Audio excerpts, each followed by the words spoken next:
Hey everybody, thanks for tuning in to Hogs 4. Today we're going to take a look at one of probably my favorite cuts of beef. I get this at Grillo's. He just got it in yesterday, so you need to make sure you go up there and see Mike. If you want to come close, this is a Wagyu beef picanha.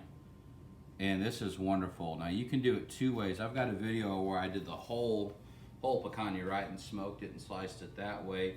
What Mike has done is he's actually sliced these into 1 inch, and he can slice them bigger for you, strips. And I think it's great because we're actually going to be able to get more flavor into each slice of meat. And it's a very simple process to do, and we're going to take a look at it.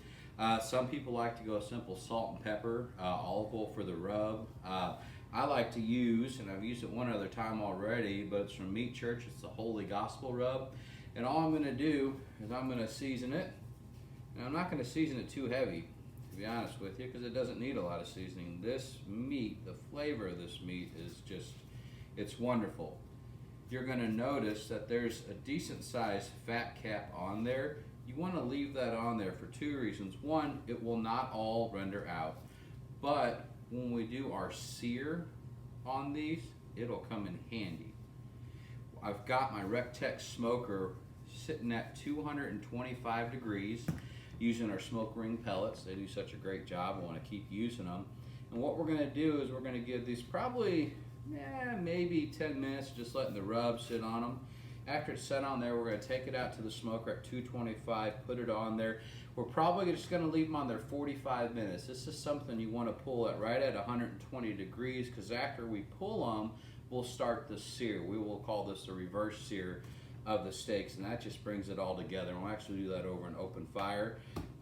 Enough talking, let's get this on the smoker. Thanks for watching. All right, we've got our smoker at 225 degrees, and what we're going to do is I'm going to put them on there, and these will not take long to get the temp, not by a long shot. So what I want to do is put them on there. I'm going to check them every 15 minutes. I'm just going to rotate and flip them every 15 minutes. Right at a half hour, I'll take the first temperature reading, see where it's at. I just really want to make sure I don't overcook these. 120 is that temp we're looking for, and then we'll get to have fun on an open fire and work on our reverse sear. Let's go ahead and get this opened up.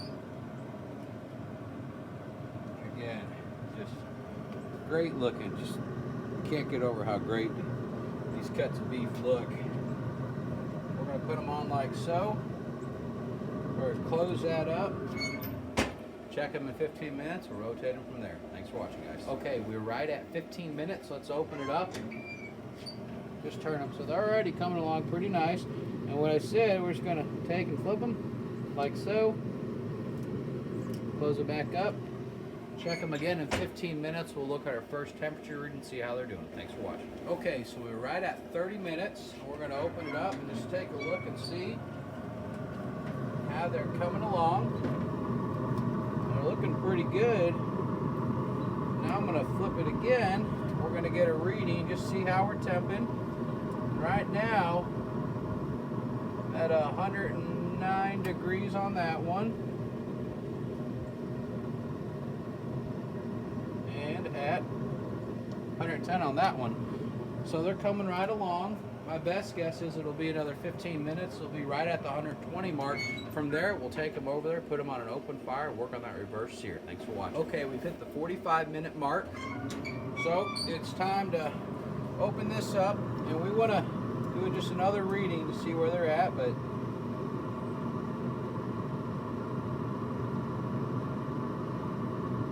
all right, it's holding on, 120. That's the temp we want them at, so we're going to go ahead and pull them.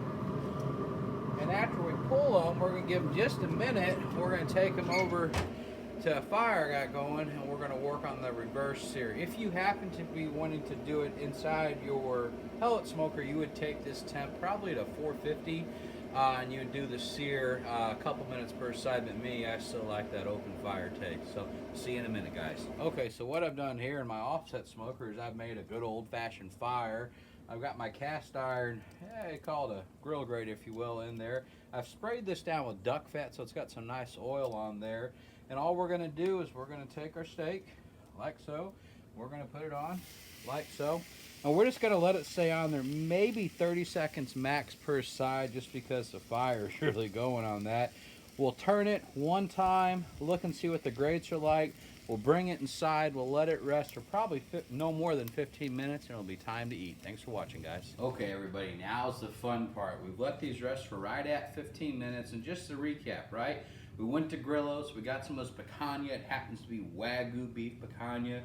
We got it home. We seasoned it. We used our Gospel from Meat Church. Great seasoning. We took our smoker, took it to 250 degrees. We had it set that way. We put them outside, let them sit on the smoker for 45 minutes. Every 15 minutes, we checked them. We rotated them. At 45 minutes in, they hit 120 degrees. From there, we took it to my offset smoker, had a nice little fire built, put it on a cast iron, worked on the reverse seared them for about 30 seconds per each side as we rotated through them. Now, enough talk, it's time to open it up and take a look. As you can see, these turned out pretty doggone good. I did a couple things. On one of them, I let the fat get a little more charred just to show you really the benefit of leaving that fat cap on there. Now that rendered out, and that char is going to be a great taste. The other one, not so much. I protected it a little bit more. At the end of the day, they're going to taste great. These were cut this way whenever we cut into the beef. So the way I'm going to cut it to eat it will be this way. And we're just going to cut a few pieces, and I'm hoping that looks all right. Oh yeah. So if you look at that, you can see, I mean, that just looks great. It smells great. I, of course, have to make sure it tastes great. Yeah, guys, I tell you what, you need to get into Grillo's. You just take a look at that. That looks great. You need to get in there, take advantage of have some Wagyu beef like we do right here locally. Thanks for watching. If you haven't had a chance to subscribe yet, make sure you subscribe to Hogs 4. We look forward to cooking for you in the future. Thanks.